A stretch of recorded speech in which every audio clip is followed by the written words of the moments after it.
Falo um monte de coisas se você quiser ouvir.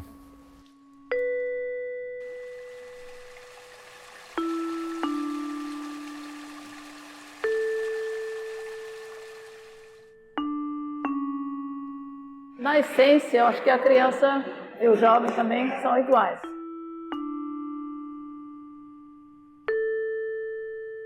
Eu sou velho,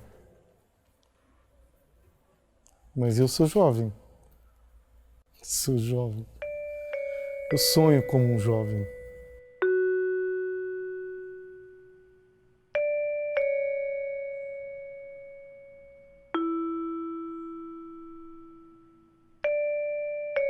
Mas eu não tenho tempo para pensar nisso. Enquanto eu estou ocupado, eu não fico pré-ocupado.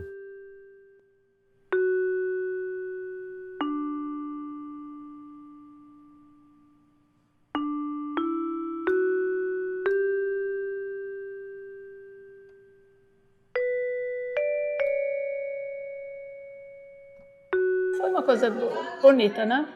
Mas assim, bem ingênua também, né?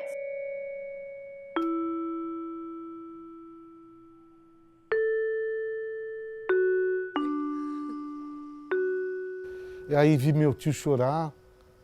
Aí eu falava, nossa, eu nunca percebi que um adulto chora.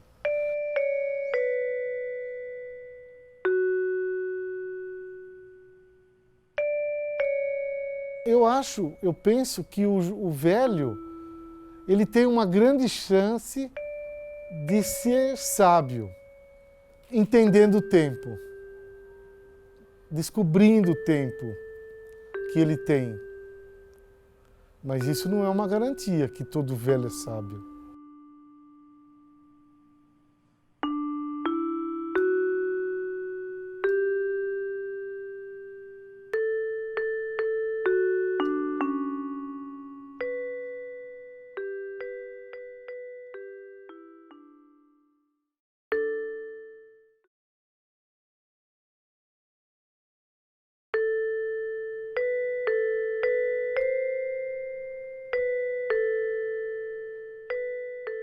Sempre tem coisa assim que a gente não consegue fazer, né?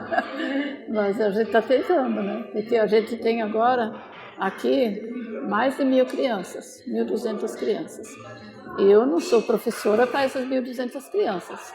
Quando começou o trabalho, sim, eu mesmo tinha um grupo de crianças aqui também, né? Na favela mesmo. Mas a gente foi formando as pessoas, né?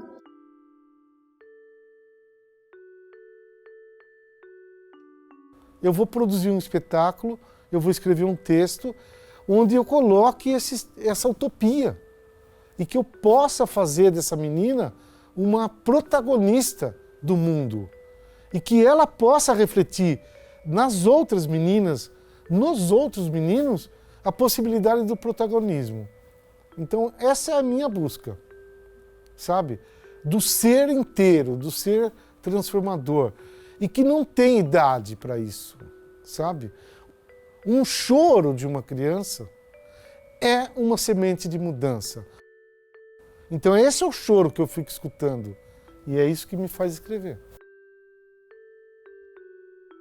A gente pode dizer que todo o trabalho da Paideia, todos os espetáculos mesmo da companhia profissional dos jovens com as crianças, ela persegue sempre uma questão da emancipação do ser humano, do autoconhecimento, da realidade do mundo. E o objeto dessa transformação, a ferramenta dessa transformação é o teatro.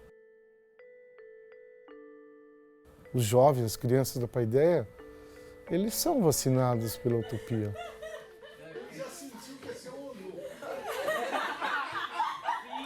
O problema é a batida nas costas.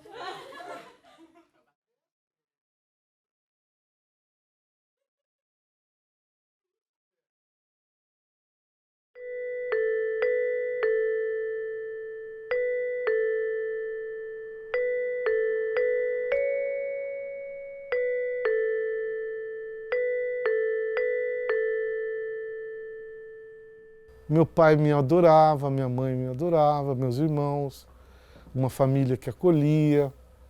Eu tinha uma cidade inteira, pequenininha, mas era um lugar maior do mundo.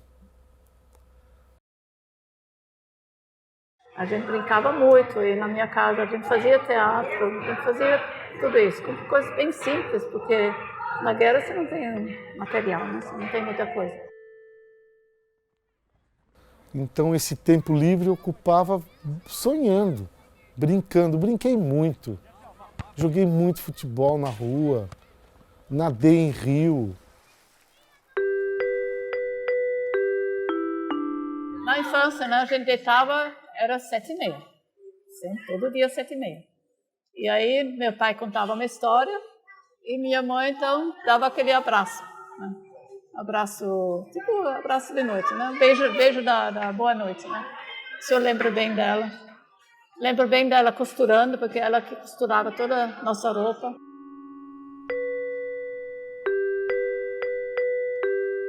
Minha primeira namorada, Neide, era filha de português, uma menina maravilhosa. É uma doçura. Linda.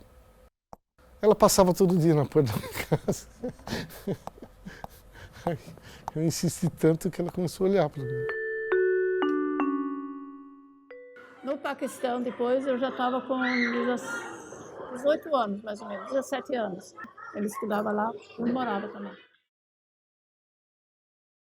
Lógico, depois eu mudei para a Alemanha, acabou.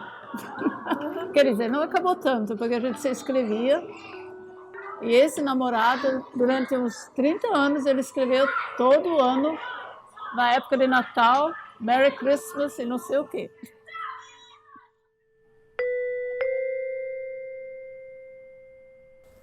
Aí eu fui morar numa república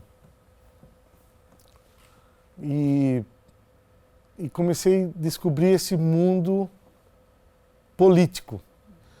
E aí eu já achei que eu não queria mais ser engenheiro, eu queria ser outra coisa. Aí eu queria ser cientista social, queria fazer sociologia. E imediatamente comecei a fazer teatro.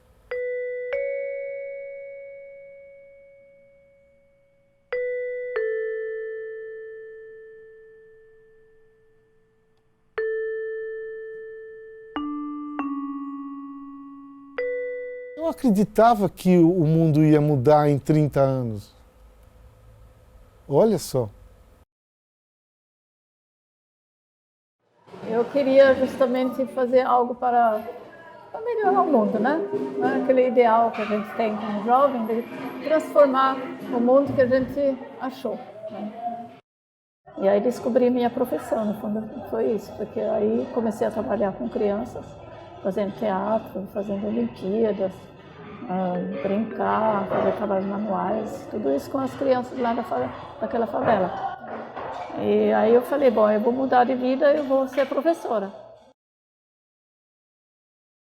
E um dia disseram, vai numa empresa, que é uma empresa super legal, maravilhosa, que eles vão comprar seus brinquedos. Eu fui nessa empresa, a diretora da creche era a Aglaia. E aí ela comprou um monte de brinquedo. E nós ficamos conversando durante mais de 1 hora sobre outras coisas. Aí nós tivemos um problema que a nossa organização parou de produzir por problemas políticos. Nunca entreguei os brinquedos. E depois de 4 anos fazendo um outro projeto, eu fui numa reunião, estava a Aglaia lá. E ela perguntou, cadê os brinquedos? Eu amo a Aglaia, mas eu amo porque ela é minha companheira. Porque ela acredita no que eu penso. E eu acredito no que ela pensa. E a gente troca. Amor é isso. É difícil explicar o amor.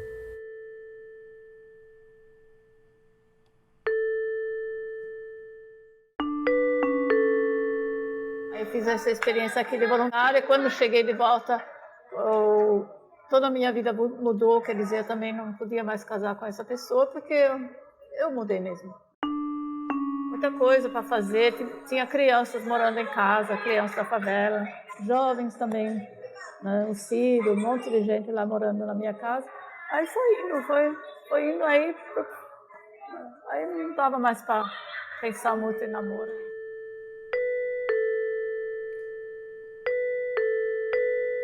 Quando eu cresci um pouco, comecei a perceber que existia rico e pobre, que eu era diferente dos outros. Mas isso não me levava para um lado de depressão, me dava força.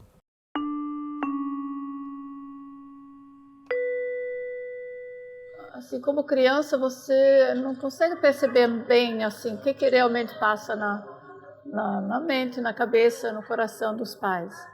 Como adulta, você tem muita consciência disso, que talvez você no outro dia você não acorda mais, você está morto. Agora, meus pais não deixaram a gente sentir isso. Eu acho que a minha infância, eu acho que ela me deu muita força força de vida mesmo, né? Acho que criou um alicerce na minha vida. E aí eu percebi que foi porque meu avô morreu. Então, naquele dia, ela não brigou porque eu não fui para a escola. E isso foi uma coisa que... E aí eu vi as pessoas ao redor do caixão, vi minha mãe chorando, meus tios, minhas tias, e eu não chorei. Esse foi o primeiro momento que eu percebi a morte dentro da minha casa, na casa da minha avó. Ontem mesmo eu estava lembrando assim de um menino que estava morando na minha casa, e depois ele me viu, porque naquela época ele morava em casa, eu estava com mais ou menos 36 anos. Aí quando eu estava mais ou menos com 42, ele me visitou, ele falou, ó, você ficou velha. Foi muito engraçado, porque ontem eu lembrei disso, né? Falei, mas 42, agora eu tenho 77. Ele já achava que eu era velha. Então, mas, bom, acho que naquela época eu não me senti velha não, com 42, 43, não. Acho que depois, quando a gente começa a sentir que aos poucos perde um pouco a força, né? Quer dizer, eu continuo trabalhando, mas eu não tenho mais esse pique de antigamente.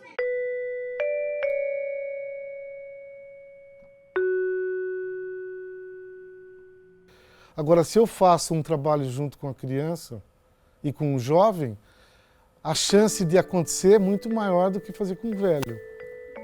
Porque velho, por princípio, ele é reacionário.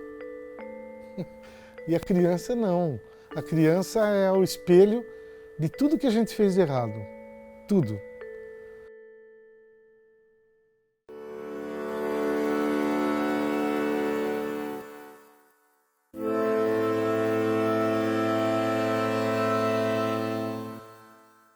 Mas quando você é jovem e você vê um velho, você acha que ele sabe tudo, ele já é diferente e um pouco antiquado também, né?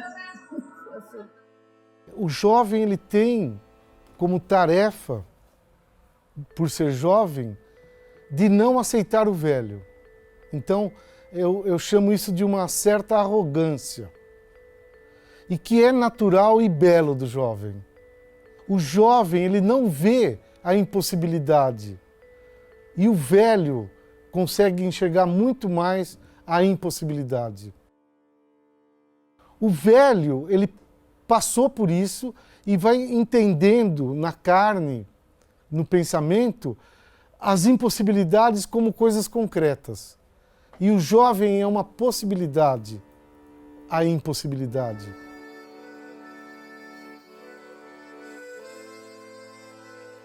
O jovem não pode ser tudo isso. Ele não pode ser tão compreensível, ele tem que conhecer o mundo primeiro. Ele não pode ser tão tolerante, porque ele quer defender o seu ponto de vista. Aí ele luta para esse ponto de vista. E aos poucos ele vai entender que toda coisa tem vários pontos de vista. O jovem, ele não mede com os obstáculos, ele mede pelo seu querer. E isso é infinito. O velho, ele começa a ser seletivo. Porque ele já percebe que o tempo não está disponível para ele como estava para o jovem, naturalmente. Então, por exemplo, no caso, eu fico arrumando minha casa, aí já vejo o que precisa, o que não precisa, o que pode doar. Fazer isso enquanto dá tempo, né? Não deixar muito trabalho para quem ficar, né? Essas coisas. Quando você começa a perceber que as pessoas muito próximas a você morrem, isso é uma coisa concreta. E aí você começa a filosofar. O ser humano, desde a sua existência, discute a morte. E a solução encontrada pelo ser humano é a existência da alma. Porque aí você garante que você não morre. E reconheça o fim como parte da vida. E o entendimento da morte dessa maneira me dá uma certa paz. E também entendo que eu não tenho a obra terminada. E também entendo que eu não vou conseguir terminar essa obra. E aí você percebe, acabou, cara. É assim. Que chato. Por que tem que ser assim, né?